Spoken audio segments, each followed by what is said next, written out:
Моја следна соговорничка е претеничката од независната група на ВМРО ДПМН Емилија Александрова. Добро утро. Благодарам што дојдовте денеска во утрински брифинг да поразговараме за најновата ситуација која што ни се случи со изборите и за овие комбинаторики, но и понатамошни очекувања.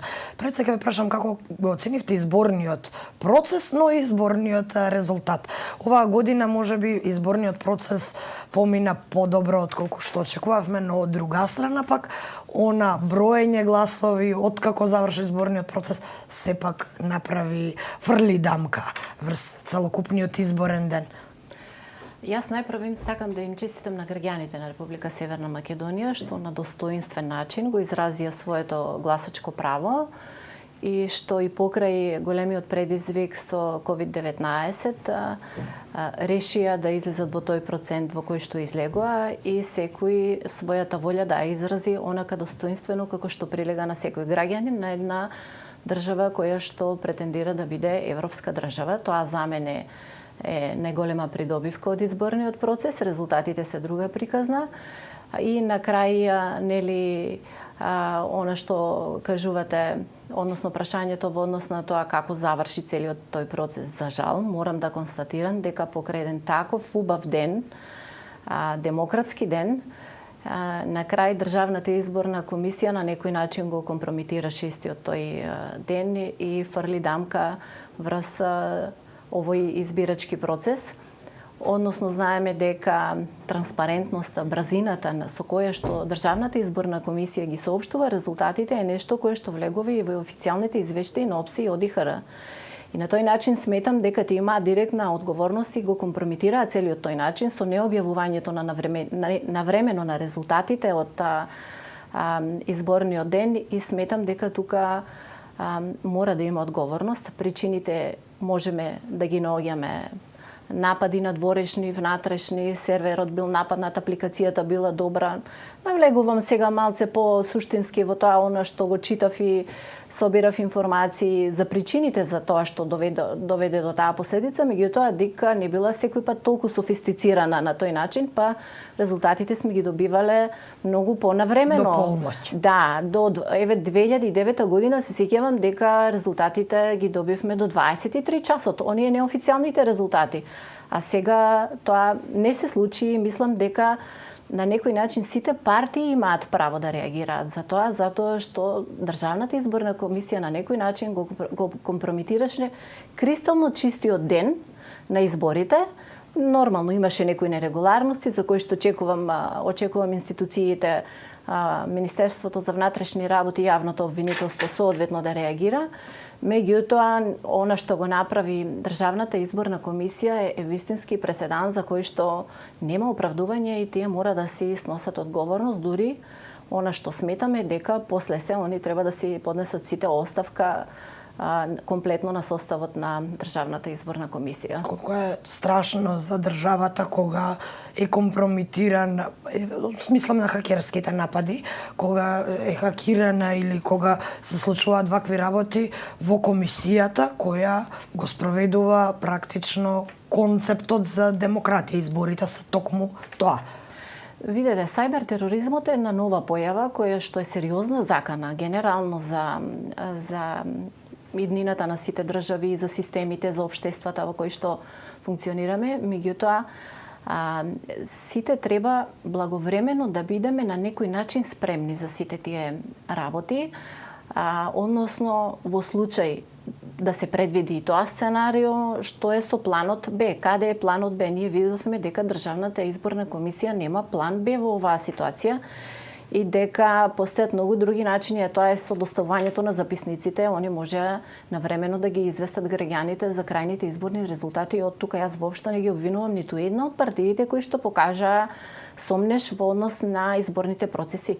Ние видовме дека на страницата на ДИК имаше многу небулози од типот во село победила ДУИ и Алијанса, ВМРО и СДСМ беа трети или четврти. Такви работи се недозволиви. Посебно кога овие избори се многу битна алка во тоа и како ние ќе почнеме да преговараме со ЕУ, нели преговарачката рамка сега треба да се усвојува.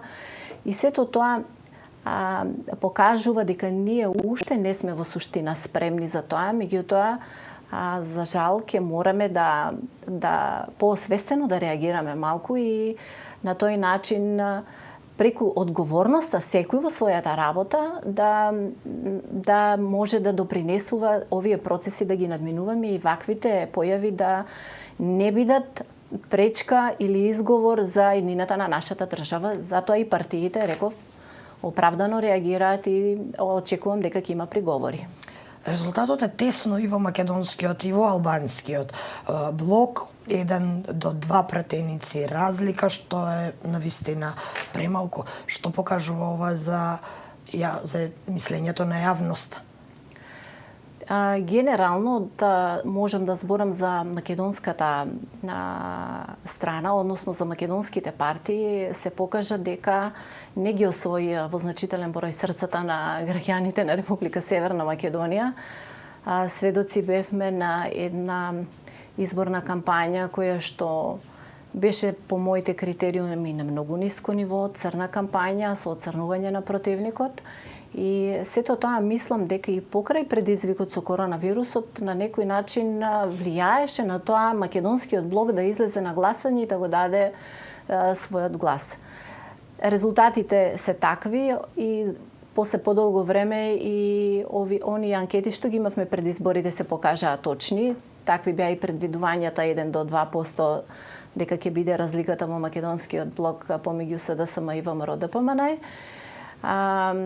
Меѓутоа, загубата од едно 250.000 гласачи во македонскиот блок е показател за кој што и двете партии, односно и сите македонски партии, треба сериозно да размислуваат и да работат на тоа како повторно да го на некој начин предизвикаат гласачкото тело, односно народот, да излезе да го даде својот глас за било која македонска партија.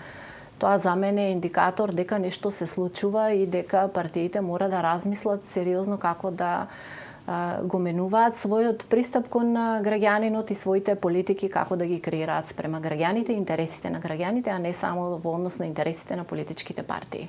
Што очекувате од преговорите за состав на нова влада?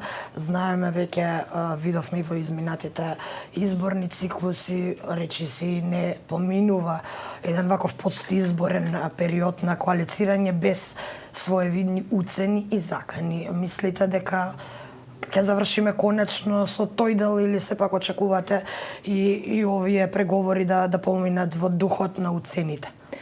Оно што јас само не сакам да го посекам на македонските граѓани и на целата држава е да не се повторат такви одолговлекувања како што беа во претходните предвремени парламентарни избори 2016 и толку одолговлекувања да смогнат сили партиите без разлика на какви комбинаторики ќе се случат на крај да делуваат достоинствено затоа што граѓаните се презаситени од препукувања партиски и очекуваат сега било кој да формира влада да едноставно да почнат да работат и да ги исполнуваат своите програми кои што ги веат тие пред своите гласачи.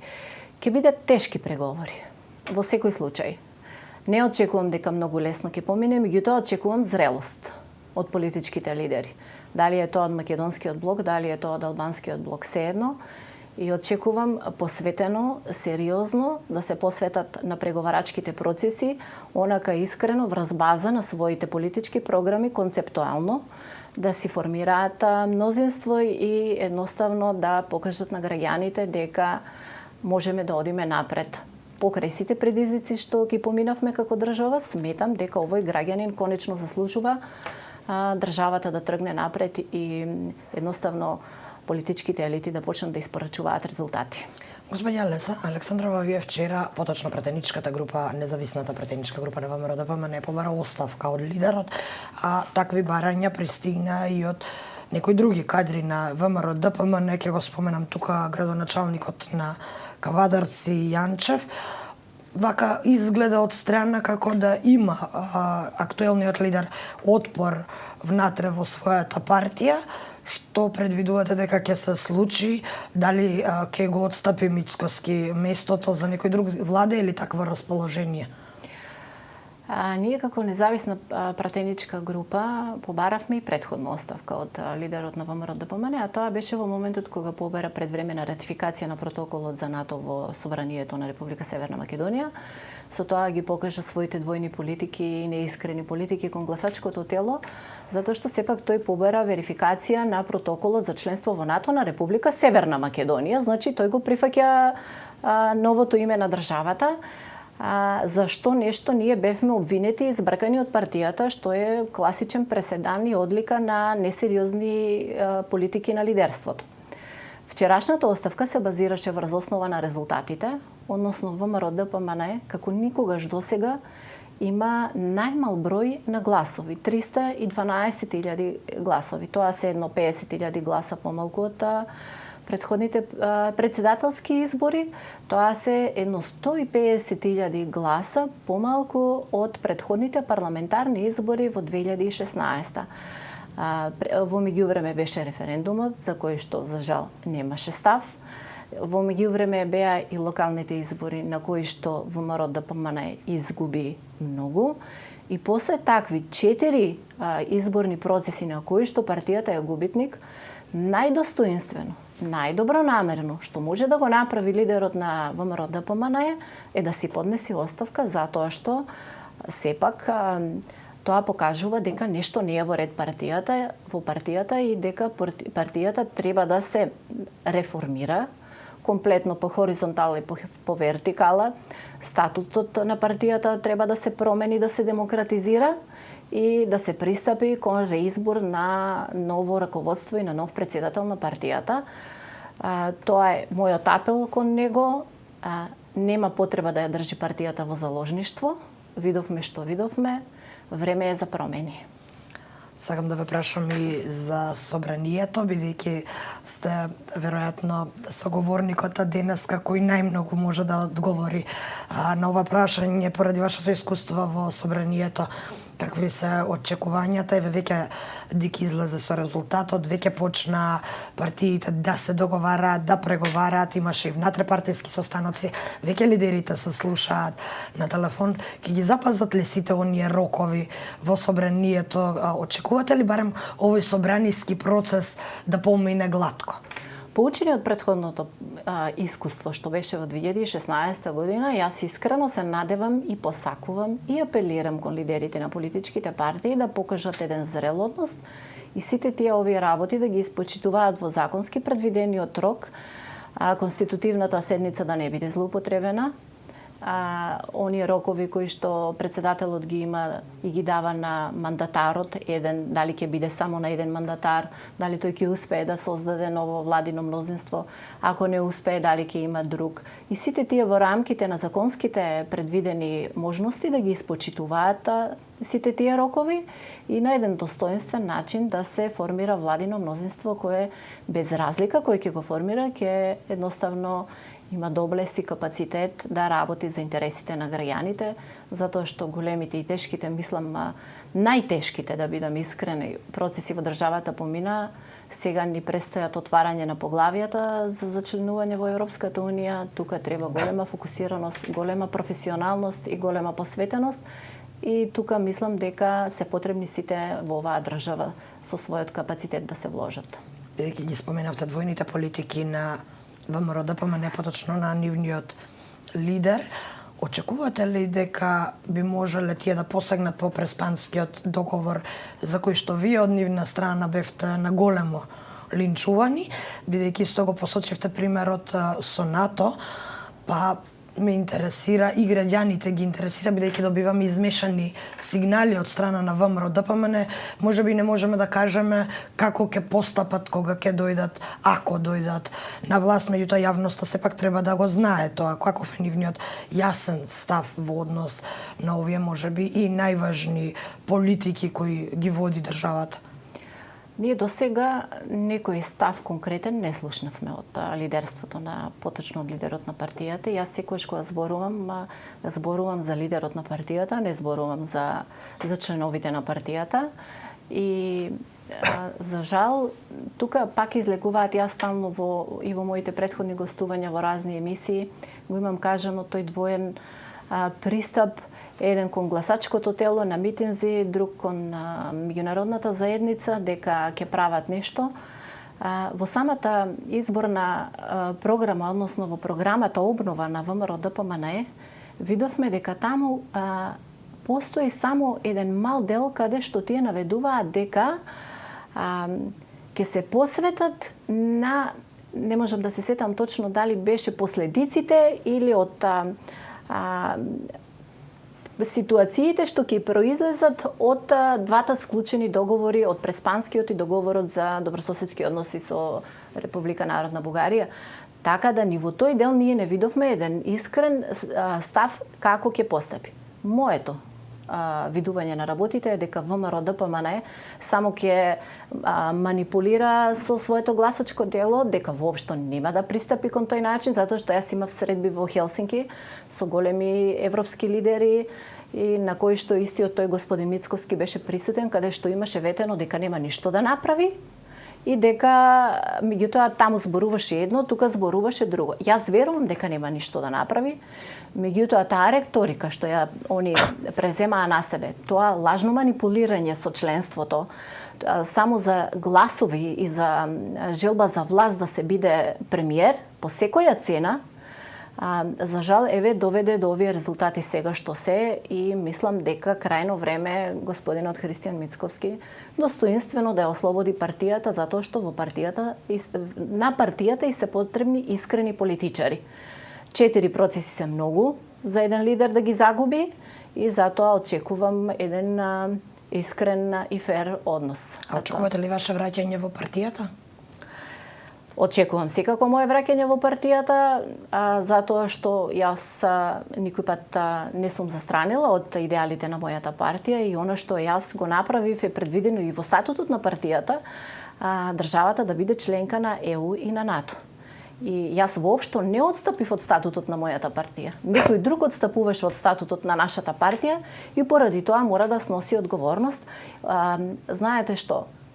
Налагата и се кратки нозете. Можеш да излазеш еднаш, можеш да излазеш 2 пати, меѓутоа на третиот пат народот е свесен, ја гледа манипулацијата и затоа и тој отпор кон ВМРО-ДПМНЕ, јас им благодарам на оние досега што излегнаат, 312.000, покажа една константност, затоа што не секам ни да помислам ако беше по таа бројка што ќе се случи со партијата. Очекувам промени и очекувам подобро. И сега мора да ве прашам, ова е на големо разговарано претходно, меѓутоа и во овој момент е важно токму поради оценката на јавноста за тоа дали владее демократија во ВМРО-ДПМНЕ и методите на владење на ВМРО-ДПМНЕ внатре-партиски, па токму затоа мора да ви го поставам прашањето дали се уште сте мета на линч, закани и омраза? Не е лесно после сите процеси да се продолжи со нормален живот, меѓутоа оној кој што верува искрено во тоа што го направил, се бори храбро. Не сме толку многу изложени на тие линчови, меѓутоа сепак знаат да се јават некои спорадични случаеви кои што може да ти го расипат денот.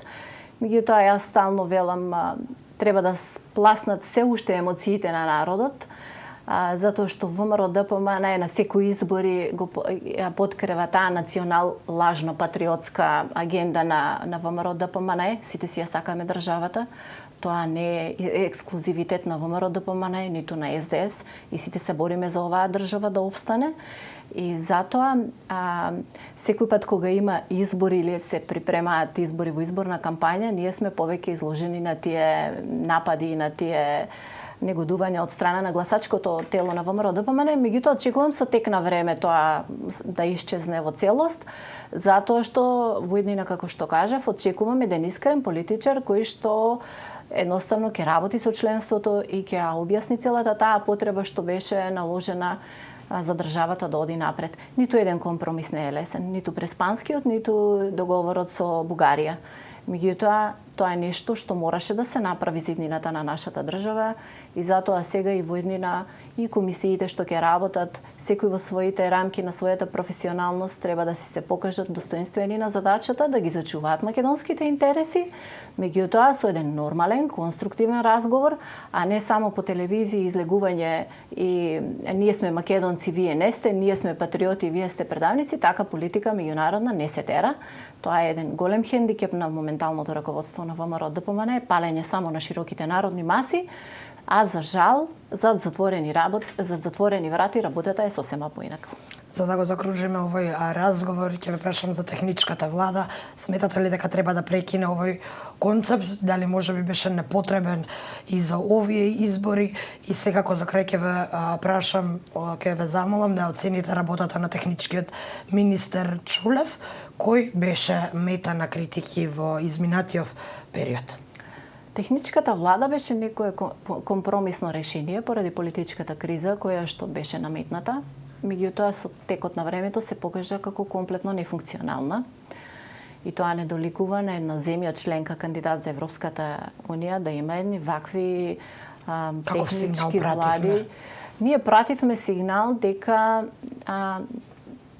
не умееме меѓу себе да се договориме за оние работи кои што се потребни на народот, за државничките работи. Пративме еден сигнал дека немаме се уште капацитет да ја тераме државата напред. Оно што се случи во Министерството за внатрешни работи е нешто од кое што мора политичката партија да има одговорност, односно ВМРО ДПМН. Јас разбирам политика, меѓутоа токму тоа министерство, а особено и другите, да не испадне сега дека полицијата има ексклузивитет, односно Министерството за внатрешни работи, за разлика од целокупната друга администрација во државата. Политиката треба да биде изземена. И секој треба да работи онака како што треба, да се почитуваат законите. Ако некој го прекршил законот, дали од ВМРО ДПМН, дали од Социјалдемократскиот сојуз, дали од ДУИ, дали од Алијанса, сите подеднакво треба да одговараат. За жал не видовме такви работи, видовме пристрасност, видовме селективен пристап. За жал тоа се одразува и на државата, меѓутоа се одразува и на ВМРО ДПМН, односно покажува дека се уште не е созреана за едни демократски процеси да се надмине самата себе си и да ги повлече своите канџи од институциите. Тоа не е случај во ВМРО ДПМН. Сега зборуваме конкретно за министерот за внатрешни работи. Меѓутоа, за жал, во многу министерства е така, без разлика дали се од власта или се од опозицијата, тоа се работи на кои што мора посветено да работиме и едноставно политиката да ја изземеме од институциите. Господја Александрова, благодарам за ова гостување во утрински брифинг. Благодарам на поканата.